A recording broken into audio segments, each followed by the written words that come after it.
Hello students. आज का हमारा टॉपिक है फोर्स एंड प्रेशर। आज हम जानेंगे फोर्स के बारे में एंड प्रेशर के बारे में इन डिटेल। सबसे पहले फोर्स। स्टूडेंट्स, हम अपने घर में बहुत सारी ऐसी एक्टिविटी करते हैं जिसमें हम क्या अप्लाई करते हैं, फोर्स अप्लाई करते हैं। फोर्स क्या है? आप जब कोई भी डोर है, सपोज कर लो आपके घर में बहुत सारे डोर हैं, आप उनको ओपन भी करते हो, क्लोज भी करते हो। उस टाइम पे हम क्या करते हैं, जब हम किसी भी डोर को ओपन करते हैं या क्लोज करते हैं, उस टाइम पे हम वहां पे क्या अप्लाई करते हैं, फोर्स अप्लाई करते हैं। तो किसी भी डोर को ओपन करना, क्लोज करना क्या है, एक पुश और पुल एक्टिविटी है। एक पुश और क्या है, पुल एक्टिविटी। हम किसी भी शॉपिंग मॉल्स में जाते हैं, वहां पे डोर्स पे लिखा भी होता है पर्टिकुलरली पुश और पुल। ये पुश और पुल ही क्या है, हमारे पास फोर्स है। तो अगर हम फोर्स की डेफिनेशन को देखें तो फोर्स क्या है, फोर्स इज ए पुश और पुल। फोर्स इज ए पुश और पुल ऑन एन ऑब्जेक्ट। किसी भी ऑब्जेक्ट के ऊपर जब हम पुश और पुल अप्लाई करते हैं तो उस टाइम पे हम क्या लगा रहे हैं, वहां पे फोर्स लगा रहे हैं। स्टूडेंट्स, जो फोर्स होती है, फोर्स को हम कैसे मेजर करते हैं? जैसे कि हम किसी भी चीज का जो मास है उसको किलोग्राम्स में मेजर करते हैं, किसी कोई लेंथ को हम मीटर में मेजर करते हैं। सेम वे जो फोर्स होती है उसका भी एक यूनिट होता है। तो फोर्स को मेजर करने के लिए हमारे पास यूनिट क्या है, न्यूटन। तो फोर्स को हम न्यूटन में मेजर करते हैं एन के साथ। Means 10 Newton force, 20 Newton force, 30 Newton force, like this. तो ये भी हमारे पास आपको पता होना चाहिए कि न्यूटन जो है वो यूनिट है, फोर्स का यूनिट है। मींस यूनिट का मतलब है भी हम फोर्स को किस चीज में मेजर करते हैं, भी हमारे किसी भी ऑब्जेक्ट के ऊपर कितनी फोर्स लग रही है, 10 Newton, 20 Newton, 30 Newton, like this. तो उसके बाद हमारे पास है फोर्स के साथ बहुत सारी चेंजेस हमें देखने को मिलती हैं, बहुत सारी एक्टिविटीज हैं जो फोर्स के साथ होती हैं। जैसे कि स्टूडेंट्स, कोई भी ऑब्जेक्ट है, जैसे कि ये मेरे पास एक ऑब्जेक्ट है, ये अब ये जो ऑब्जेक्ट है ये रेस्ट के ऊपर है। मींस ये रेस्ट में है, ये बिल्कुल मूव नहीं कर रहा। ये ऑब्जेक्ट है, कोई भी ऑब्जेक्ट आप ले सकते हो, आपने देखे भी हैं, आप ग्राउंड में बॉल के साथ भी देखते हो। जब आप इस ऑब्जेक्ट के ऊपर फोर्स लगाओगे, जैसे कि मैं इसके ऊपर फोर्स लगाई, इस साइड से मैंने इसके ऊपर, इस साइड से मैंने इसके ऊपर फोर्स लगाई, तो ये जो ऑब्जेक्ट है ये किस में आ गया, ये मोशन में आ गया। मींस ये रेस्ट के से मोशन में आ गया, मतलब ये अब मूव करना स्टार्ट हो गया। ये इसकी मूवमेंट का जो कारण है वो क्या है, फोर्स। मैंने इस साइड से इसको क्या किया, पुश किया। मैंने इस साइड से इसको पुश किया तो ये ऑब्जेक्ट क्या है, मोशन में आ गया। तो स्टूडेंट्स, जो फोर्स है उसके साथ हम किसी भी ऑब्जेक्ट को रेस्ट से किस में लेके जा सकते हैं, मोशन में। मींस हम स्टेट ऑफ मोशन को भी चेंज कर सकते हैं। अगर कोई ऑब्जेक्ट मोशन में है उसको हम रोक सकते हैं बाय अप्लाइंग फोर्स। हम उसको स्टॉप कर सकते हैं। कोई भी चीज मूव कर रही है, जैसे कि आपकी बॉल है, आपकी बॉल इस साइड से मूव करते आ रही है और आप उसको इधर से रोक लो, आप उसको पैर के साथ या हाथ के साथ पकड़ लेते हो, तो उस टाइम क्या है, वो एकदम बॉल है वो किस में आ जाती है, रेस्ट में आ जाती है। तो फोर्स लगाने से आप क्या चेंज कर सकते हो, state of motion. State of motion का क्या मतलब है, आप किसी भी चीज को रेस्ट टू मोशन और motion to rest, means rest to motion और मोशन टू रेस्ट क्या है, आप किसी भी चीज को चेंज कर सकते हो बाय अप्लाइंग फोर्स। उसके बाद डायरेक्शन भी आप क्या कर सकते हो, चेंज कर सकते हो। चेंज इन डायरेक्शन, इसका क्या मतलब है, जब आप किसी भी चीज पे फोर्स लगाओ, अगर आप उसकी डायरेक्शन चेंज करना चाहते हो तो आप उसकी डायरेक्शन भी चेंज कर सकते हो। सपोज कर लो कोई बॉल है, आप यहाँ पे खड़े हो, सपोज कर लो ये बॉल इधर से आ रही थी, आपने इसको किक कर दिया। किक करने के बाद ये बॉल इस साइड को चली गई। पहले ये जाना इस साइड को चाहती थी, लेकिन जब आपने इसको किक कर दिया तो ये बॉल उस साइड चली गई। मीन्स आप फोर्स को लगा के किसी भी ऑब्जेक्ट की जो डायरेक्शन है वो क्या कर सकते हो, चेंज कर सकते हो। उसके बाद आ गया चेंज इन शेप। फोर्स के साथ आप शेप भी चेंज कर सकते हो। जैसे कि आपने अपने घर में अपनी मदर को देखा है, जैसे जब वो चपाती बनाती हैं, जब वो डो को लेके उसको उसकी एक बॉल बनाती हैं, उसके बाद उसको क्या करती हैं, रोल करती हैं। जब वो रोल करती है, वो किसी भी शेप में उसको रोल कर सकती हैं। जब उसको वो प्रेस करती हैं, जैसे कि आपने देखा है चपाती बनते हुए, जो राउंड सी बॉल होती है उसको वो रख के रोलिंग पैन के ऊपर जब वो रोल करती हैं, कई बार वो स्क्वायर फॉर्म में आपको चपाती बना के देती है, कई बार ट्रायंगल फॉर्म में, कई बार ओवल फॉर्म में, राउंड फॉर्म में। तो ये सारे की सारे जो चेंज है इन द शेप, ये किसकी वजह से है? प्रेसिंग की वजह से। प्रेसिंग क्या है? बेसिकली किसी चीज के ऊपर फोर्स लगाना। तो फोर्स के साथ हम किसी भी चीज की स्टेट ऑफ मोशन चेंज कर सकते हैं, उसकी डायरेक्शन चेंज कर सकते हैं, उसकी शेप को भी चेंज कर सकते हैं, और हम फोर्स के साथ स्पीड को भी चेंज कर सकते हैं। स्पीड मीन्स स्पीड को हम इंक्रीज भी कर सकते हैं और डिक्रीज भी कर सकते हैं बाय अप्लाइंग फोर्स। इंक्रीज भी कर सकते हो आप और डिक्रीज भी कर सकते हो। जैसे कि आप किसी बॉल को बड़ी जोर से किक करते हो तो वो बहुत फास्टली मूव करना शुरू कर देती है, मीन्स उस टाइम पे आपने क्या है, स्पीड को इंक्रीज कर दिया। एक और एक्टिविटी, सपोज कर लो आप साइकिल तो सभी चलाते हो, जब आप साइकिल को जोर जोर से मतलब चलाना शुरू करते हो ज्यादा फोर्स से, तो उसकी स्पीड क्या हो जाती है? इंक्रीज। जब आप उसको धीरे चलाते हो तो उसकी स्पीड क्या हो जाती है? डिक्रीज। मीन्स फोर्स के साथ आप स्पीड को बढ़ा भी सकते हो, स्पीड को कम भी कर सकते हैं हम। तो ये थे फोर्स के बारे में। भी फोर्स क्या होती है, उसके साथ कौन सी चेंजेस हम देख सकते हैं। उसके बाद स्टूडेंट हमारे पास बात आती है जो फोर्स होती है। फोर्स की कुछ अमाउंट है, जैसे कि मैंने पहले ही बता दिया, 10 न्यूटन, 20, 30, किसी कोई भी अमाउंट की फोर्स है। तो फोर्स जो है उसका एक मैग्नीट्यूड भी होता है। फोर्स हमारे पास उसका मैग्नीट्यूड भी है, मैग्नीट्यूड एंड उसकी डायरेक्शन भी है। हम किसी एक डायरेक्शन में जो है वो फोर्स को लगाते हैं। सपोज कर लो हमने इस साइड को फोर्स लगाई तो इसकी डायरेक्शन इस साइड होगी, इस साइड को लगाई इस साइड को, किसी भी डायरेक्शन में हम जो है फोर्स को लगा सकते हैं। फोर्स की जो है वो एक डायरेक्शन होती है, पर्टिकुलर डायरेक्शन, किस डायरेक्शन में फोर्स लग रही है। सेकंड जो है फोर्स का क्या होता है? मैग्नीट्यूड। मैग्नीट्यूड क्या होता है? Strength of force. फोर्स की क्या है? कितनी स्ट्रेंथ है, स्ट्रेंथ ऑफ फोर्स को हम क्या बोलेंगे? मैग्नीट्यूड।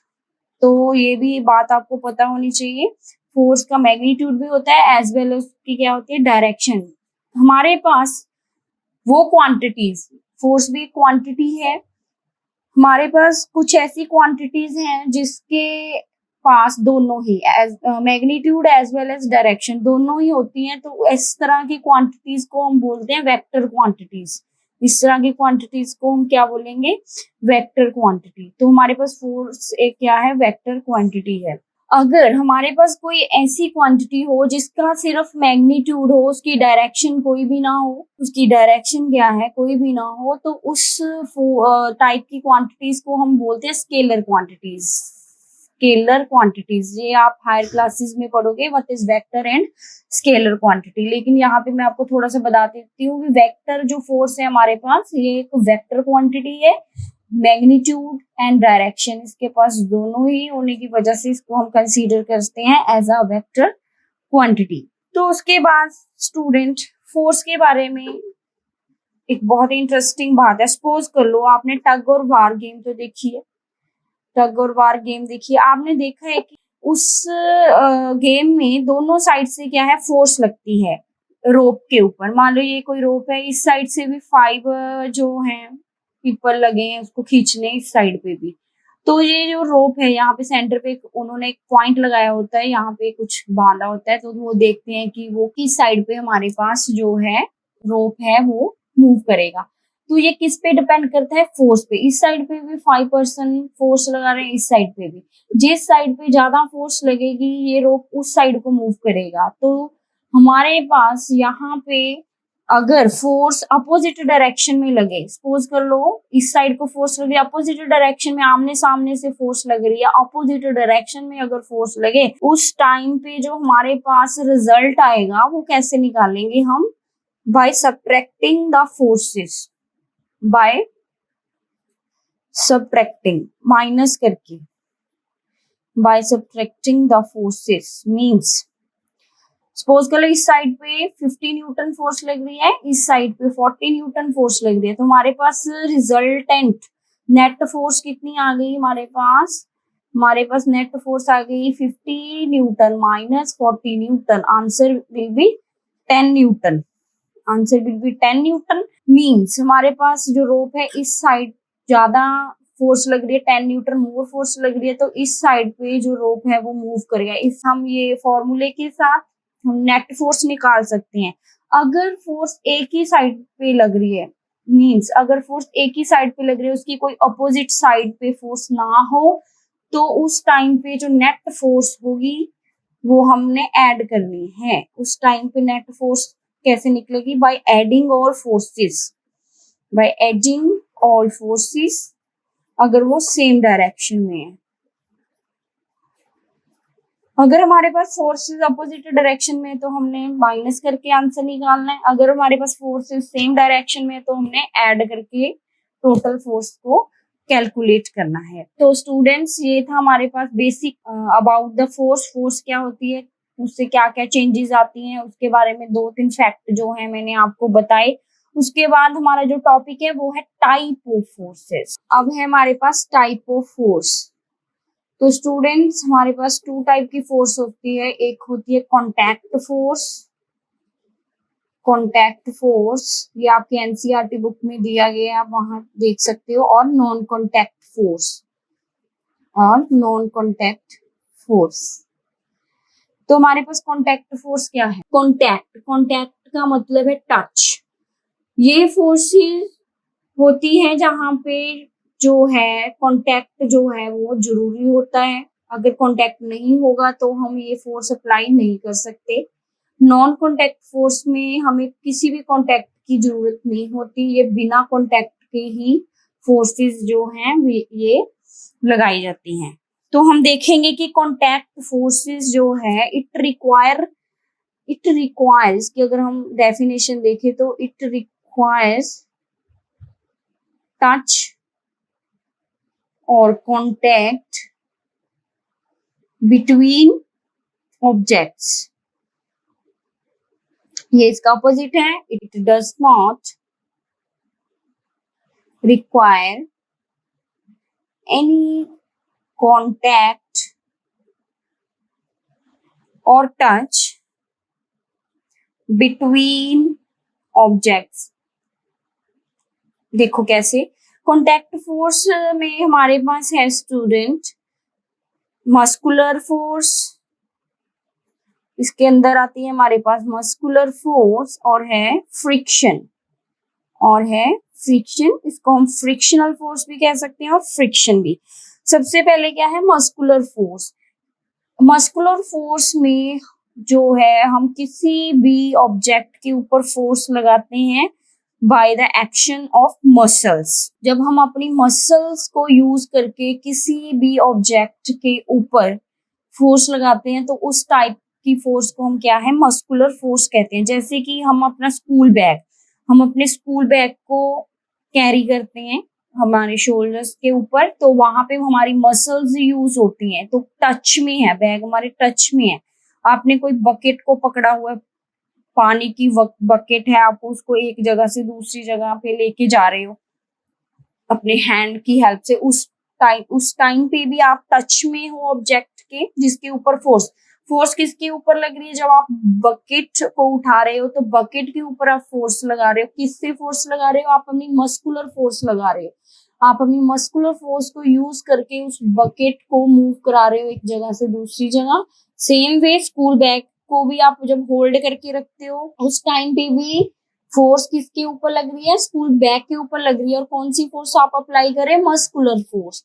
तो ये फोर्सेस हैं जिसमें हमें टच और कांटेक्ट जो है ऑब्जेक्ट के साथ बनाना पड़ता है जिसके ऊपर हमने फोर्स लगानी है, तो इसको हम बोलते हैं student muscular force. Muscular force के साथ हम बहुत सारी एक्टिविटीज करते हैं डेली लाइफ में। हमारी बॉडी के अंदर भी बहुत सारी फोर्सेस होती हैं मस्कुलर फोर्सेस जो ऑटोमेटिक चलती हैं। जैसे कि आपका फूड डाइजेस्ट होता है, आपकी फूड आगे आगे आप अपने जो फूड को माउथ के थ्रू एंटर करते हो, वो आगे आगे आपका जो फूड है वो पूरी बॉडी में चला जाता है वो कब, अगर आप खाना खा के उल्टे हो जाओ, सपोज कर लो आपने खाना खा लिया और आप उल्टे पेट पे लटक रहे हो, क्या आपका खाना बाहर आ जाएगा? नहीं, आपका खाना बाहर नहीं आएगा। आपका जो फूड है वो फिर भी आगे आगे मूव करता रहता है। ये किस वजह से? Muscular force. आपके खाने के ऊपर क्या लगती है? अंदर से मस्कुलर फोर्स जो है उस फूड को आगे आगे मूव कराती है। उसके बाद है स्टूडेंट फ्रिक्शन। फ्रिक्शन जो है वो क्या है? फ्रिक्शन का मतलब होता है रगड़। अगर मैं हिंदी में आपको बताऊं तो फ्रिक्शन का मतलब क्या है? रगड़। तो फ्रिक्शन जो है हमेशा ही, जहां पे भी रगड़ या फ्रिक्शन आपको देखने को मिलेगी, वहां पे चीजों का कांटेक्ट होना बहुत जरूरी है। सपोज कर लो आपके शूज, आप डेली अपने शूज वियर करते हो, आप देखते हो कि थोड़े टाइम के बाद आपके जो शूज हैं वो फट जाते हैं, नीचे से घस जाते हैं बिल्कुल। आप जब चलते हो किसी रोड पे, वो क्यों, ऐसा क्यों होता है? Due to friction. फ्रिक्शन की वजह से जब आप रोड पे चलते हो, आप, फ्रिक्शन क्या है? एक अपोजिंग फोर्स है। एक अपोजिंग फोर्स है मींस ये किसी भी चीज के मोशन की उल्टे डायरेक्शन में ये फोर्स लगता है। सपोज कर लो आप इस साइड को मूव करते हो, आप इस साइड को जा रहे हो, ये हमारे पास रोड है, सपोज कर लो ये हमारे पास रोड है। मैं थोड़ा डार्क कर देती हूँ ताकि आपको अच्छे से समझ आ जाए। ये सपोज कर लो हमारे पास रोड है, आप रोड के ऊपर इस साइड को जा रहे हो, ए टू बी आप जा रहे हो। तो हमारे पास हमारे जो शूज और इस रोड के बीच में ऐसे दो सरफेस हमारे पास ये इकट्ठी हो गई। एक ये रोड है, सपोज कर लो ये हमारे फीट या शूज है, इनका कांटेक्ट आपस में, ऐसे कांटेक्ट में आगे वो आपस में, हम आगे को जाना चाहते हैं। रोड तो हमारे पास फिक्स है, हम आगे को जाते हैं। आप अपने हैंड्स को भी ऐसे मूव करके देखो तो आपको यहाँ पे कुछ हीट महसूस होगी, एक रगड़ महसूस होगी। आपका हाथ का मूवमेंट जो आगे, अगर आप जोर से आप टाइटली अपने हाथों को पकड़ो और आप अपने हाथों को आगे मूव करो, तो आपको लगेगा कि आपका हाथ आगे नहीं जा रहा है, इसको कोई चीज रोक रही है। तो सेम वे, तो हमारे पास जो फ्रिक्शन है वो हमेशा उल्ट दिशा में लगती है, मोशन की हमेशा उल्ट दिशा में, ये ऑटोमेटिकली लगती है अगर दो चीजें कांटेक्ट में होती हैं। अगर चीज हैवी है तो वहां पे फ्रिक्शन ज्यादा होगी, अगर चीज लाइट है तो फ्रिक्शन भी कम होगी। जैसे कि आपके घर में बहुत हैवी बॉक्स है, आप उसको पुल कर रहे हो, जब पुश कर रहे हो उसको, आप किसी और कहीं और जगह पे रखना चाहते हो, तो आप देखोगे उसको कितना मुश्किल है वहां से हिलाना, कितना मुश्किल है वहां से हिलाना। तो वो क्यों होता है ऐसा? Due to friction. जो हमारा फ्लोर होता है, आप देखोगे कि फ्लोर और जो आपका बॉक्स है उनका आपस में कांटेक्ट है। ये फ्लोर है, इसके ऊपर ये बॉक्स है, आप इसको इस साइड से पुश कर रहे हो लेकिन ये आगे नहीं जा रहा, बड़ा मुश्किल है, हैवी है। जितना हैवी होगा उतनी फ्रिक्शन भी ज्यादा लगेगी। और फ्रिक्शन जो है वो रफ सरफेस पे ज्यादा होती है एज कंपेयर टू स्मूथ। जैसे कि आपकी जो बॉल है, सपोज कर लो आप अपनी बॉल को मूव करा रहे हो, आप के घर में सभी के आजकल बहुत अच्छे मार्बल्स लगे हुए हैं, टाइलें लगी हुई हैं। अगर आप अपनी बॉल को अपने घर में खेलते हो मार्बल पे, टाइल पे, तो बहुत दूर तक वो रोल करके जाती है, बहुत दूर तक वो मूव करती है, क्योंकि जो हमारे पास स्मूथ सरफेस है, जो मार्बल वाला हमारे पास फ्लोर है वो एक स्मूथ सरफेस है। वहां पे जो फोर्स है वो क्या, सॉरी, वहां पे जो फ्रिक्शन है वो कम होती है। अगर उसी बॉल को आप किसी मिट्टी में, मिट्टी वाला जो आपका फर्श है, मिट्टी की पूरी वहां पे रेत डली हुई है, उस पे आप अपनी बॉल को मूव करोगे, तो क्या आपको क्या लगता है कि मार्बल पे बॉल ज्यादा मूव करेगी या मिट्टी वाले जो प्लेस है वहां पे? जो मिट्टी वाला प्लेस होगा, जैसे राजस्थान में आपने बॉल को मूव करा दिया तो बॉल तो रुक जाएगी। क्यों? क्योंकि जो रेत है वो एक रफ सरफेस है, वहां पे मोशन जो है बहुत कम होता है, फ्रिक्शन ज्यादा, तभी तो हम रेत में चल नहीं सकते, क्योंकि वहां पे फ्रिक्शन जो है बहुत ज्यादा है, रफ है हमारे पास सरफेस। तो फ्रिक्शन के लिए आपको पता होना चाहिए, जो स्मूथ सरफेस होती है वहां पे फ्रिक्शन कम होगी, लेस फ्रिक्शन। अगर रफ सरफेस है तो हमारे पास फ्रिक्शन क्या होगा? बहुत ज्यादा होगा, मोर फ्रिक्शन।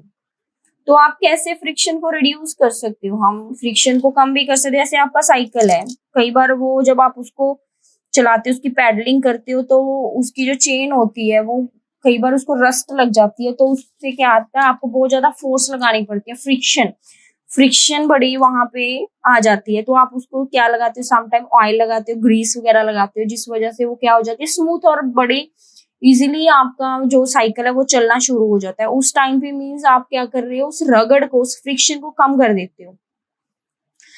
ठीक है। जब हम हमारे मार्बल्स पे कई बार मम्मी उसको साफ करते हैं पानी के साथ, वहां पे फ्रिक्शन बिल्कुल कम हो जाती है, हम फिसल जाते हैं, स्लिप कर जाते हैं, क्योंकि उस टाइम पे जो फ्रिक्शन है वो क्या हो जाती है, कम। पानी में भी फ्रिक्शन कम होती है। साबुन वाला वॉशरूम में जब हम यूज करते हैं, वहां पे साबुन वाला पानी, कई बार हम स्लिप कर जाते हैं, मार्बल लगे होते हैं वहां पे, पानी साबुन का पानी स्लिप कर जाता है, क्योंकि वहां पे साबुन की वजह से जो फ्रिक्शन है हमारे पैरों की और सरफेस, जो फर्श की सरफेस की फ्रिक्शन है वो क्या हो जाती है, कम हो जाती है, जिस वजह से हम स्लिप कर जाते हैं। फ्रिक्शन जो है बेटा, ये हमारे पास हमारी लाइफ में इम्पोर्टेंट भी है और कुछ इसके हार्मफुल इफेक्ट भी हैं। अगर फ्रिक्शन ना हो तो हमें मोशन और मूवमेंट में बहुत मुश्किल आएगी।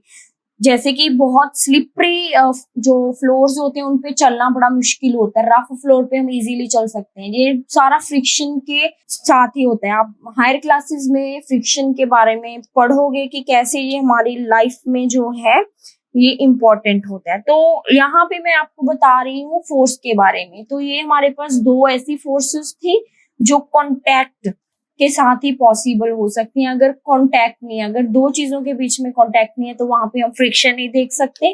अगर आप किसी बाल्टी को हाथ ही नहीं लगाओ तो वो अपने आप थोड़ी ना मूव करेगी। तो मस्कुलर फोर्स भी आप बिना किसी कांटेक्ट के नहीं लगा सकते।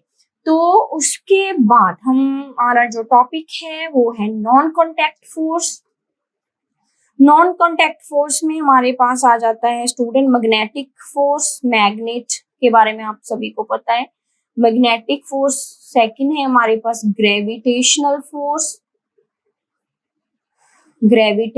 फोर्स, और थर्ड है हमारे पास इलेक्ट्रोस्टैटिक फोर्स। ये सारे टॉपिक आपको दिए गए हैं आपकी एनसीईआरटी बुक में, आप वहां पे भी इनको पढ़ के देखो।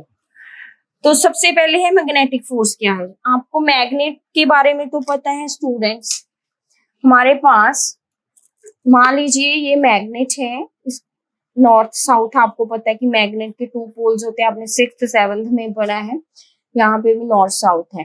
तो हमारे पास ये जो टू मैग्नेट्स हैं इनके बीच में एक फोर्स ऑफ अट्रैक्शन है। फोर्स ऑफ अट्रैक्शन, अगर अपोजिट पोल है तो उनमें फोर्स ऑफ अट्रैक्शन होता है, ये आपको पता है। सपोज कर लो हमारे पास मैग्नेट है नॉर्थ साउथ, यहाँ पे भी साउथ नॉर्थ, यहाँ पे कौन सी फोर्स होगी, रिपल्शन। तो स्टूडेंट इस जो मैग्नेट आप देख रहे हो यहाँ पे इनका कोई कांटेक्ट नहीं है। बड़ी एक यहाँ पे मेरे पास मैग्नेट है कि यहाँ पे मेरे पास मैग्नेट है, दोनों में थोड़ा गैप है, फिर भी वो क्या है, एक दूसरे के ऊपर कुछ फोर्स जो है वो लगाएंगे। हमें फील होगा कि ये वाली मैग्नेट इस पे फोर्स लगा रही है, वो वाली मैग्नेट इस पे, उनमें जो कुछ फोर्स ऑफ अट्रैक्शन या फोर्स ऑफ रिपल्शन आपको क्या होगा, फील होगा। वहां पे हमारे पास कोई पर्टिकुलर कॉन्टेक्ट नहीं है। तो मैग्नेटिक जो फोर्स है ये नॉन कांटेक्ट फोर्स है, वहां पे हमें कांटेक्ट की जरूरत नहीं होती। ये थोड़ी सी दूरी, उनमें थोड़ा सा गैप भी हो तब भी ये फोर्स को हम फील कर सकते हैं। तो ये थी मैग्नेटिक फोर्स जो मैग्नेट्स के बीच में होती है। जब मैग्नेट और आयरन जो मैग्नेटिक मटेरियल्स होते हैं उनके बीच में जो फोर्स है वो है हमारे पास मैग्नेटिक फोर्स। मैग्नेटिक फोर्स हमारे पास क्या है, एक नॉन कांटेक्ट फोर्स है जहां पे हमें कांटेक्ट और टच की कोई भी रिक्वायरमेंट नहीं है। आफ्टर दैट है हमारे पास ग्रेविटेशनल। ग्रेविटेशनल में स्टूडेंट्स हमारे पास एक वर्ड है ग्रेविटी एंड सेकंड वर्ड है ग्रेविटेशन। ये दोनों में थोड़ा सा डिफरेंस है, मैं आपको बताना चाहती हूँ।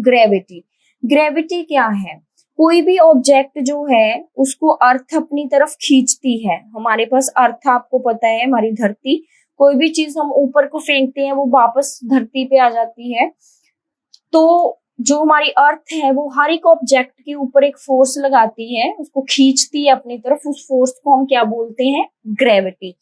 मीन्स ये फोर्स किसके द्वारा लगाई जाती है, बाय अर्थ ऑन ऑब्जेक्ट। उसके बाद है ग्रेविटेशन। ग्रेविटेशन क्या है, ग्रेविटेशन है, यहाँ पे हमारे पास एक ऑब्जेक्ट है, ग्रेविटी के बीच में ये कोई ए ऑब्जेक्ट है, यहाँ पे हमारे पास ये अर्थ है बी। इनके बीच में जो फोर्स है, अर्थ और एक ऑब्जेक्ट के बीच में जो फोर्स है वो ग्रेविटी होता है। लेकिन ग्रेविटेशन में क्या है, हमारे पास दोनों ही ऑब्जेक्ट होते हैं, दोनों ही ऑब्जेक्ट है, यहाँ पे अर्थ नहीं है, तो इनके बीच में भी कुछ फोर्स होती है। फोर्स ऑफ अट्रैक्शन भी हो सकती है, फोर्स ऑफ रिपल्शन भी हो सकती है।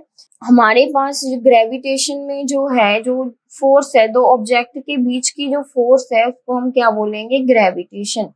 ये माना जाता है कि यूनिवर्स में कोई भी दो ऑब्जेक्ट एक दूसरे को क्या करते हैं, अट्रैक्ट करते हैं, एक दूसरे को क्या करते हैं, अट्रैक्ट। यहाँ पे आप force of attraction low, repulsion नहीं है। कोई भी दो ऑब्जेक्ट एक दूसरे को क्या करेंगे, अट्रैक्ट करेंगे। मैं यहाँ पे ऑब्जेक्ट की बात कर रही हूँ, यहाँ पे मैंने अर्थ नहीं लिया। तो जहां पे हम सिर्फ ऑब्जेक्ट को लेंगे, ऑब्जेक्ट के बीच की जो फोर्स है उसको हम बोलेंगे ग्रेविटेशन। जो अर्थ और ऑब्जेक्ट के बीच की फोर्स है उसको हम क्या बोलेंगे, ग्रेविटी। तो हमारे पास लास्ट है इलेक्ट्रोस्टैटिक फोर्स। इलेक्ट्रोस्टैटिक फोर्स जो है स्टूडेंट्स, ये है कोई भी चार्ज्ड बॉडी। चार्ज मीन हमारे पास टू टाइप का चार्ज होता है, positive charge and negative charge.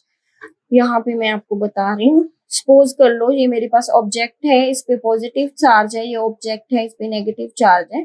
तो अगर एक ऑब्जेक्ट के पास पॉजिटिव और दूसरे के पास नेगेटिव चार्ज है तो दोनों एक दूसरे को क्या करेंगे, अट्रैक्ट। सपोज कर लो अगर एक पे पॉजिटिव है, दूसरे के पास भी पॉजिटिव है, एक पे नेगेटिव है, दूसरे के पास में नेगेटिव है, तो ये एक दूसरे को क्या करेंगे, रिपेल। तो हमारे पास जो है इलेक्ट्रोस्टैटिक फोर्स क्या है, इलेक्ट्रोस्टैटिक फोर्स जो है ये फोर्स ऑफ अट्रैक्शन और फोर्स ऑफ रिपल्शन है बिटवीन द चार्ज्ड बॉडीज। कोई भी चार्ज्ड बॉडी दूसरी चार्ज्ड बॉडी के ऊपर फोर्स लगाती है जिसको हम इलेक्ट्रोस्टैटिक फोर्स बोलेंगे। ये रिपल्शन भी हो सकती है, अट्रैक्शन भी हो सकती है। जहाँ कोई भी चार्ज्ड बॉडी, सपोज कर लो कोई भी चार्ज्ड बॉडी है, वेदर पॉजिटिव और नेगेटिव, ये अनचार्ज्ड बॉडी, इस पे कोई भी चार्ज नहीं है, तो आप देखोगे कि ये वाली बॉडी अनचार्ज बॉडी के ऊपर भी फोर्स लगाती है, इसको हम बोलेंगे इलेक्ट्रोस्टैटिक फोर्स।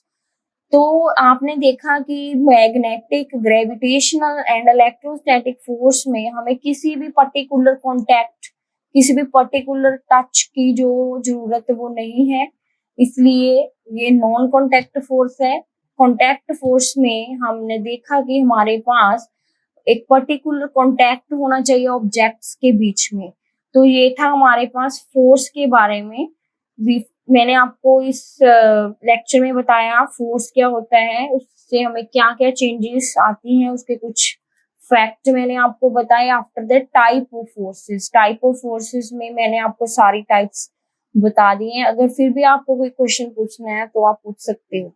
Thank you.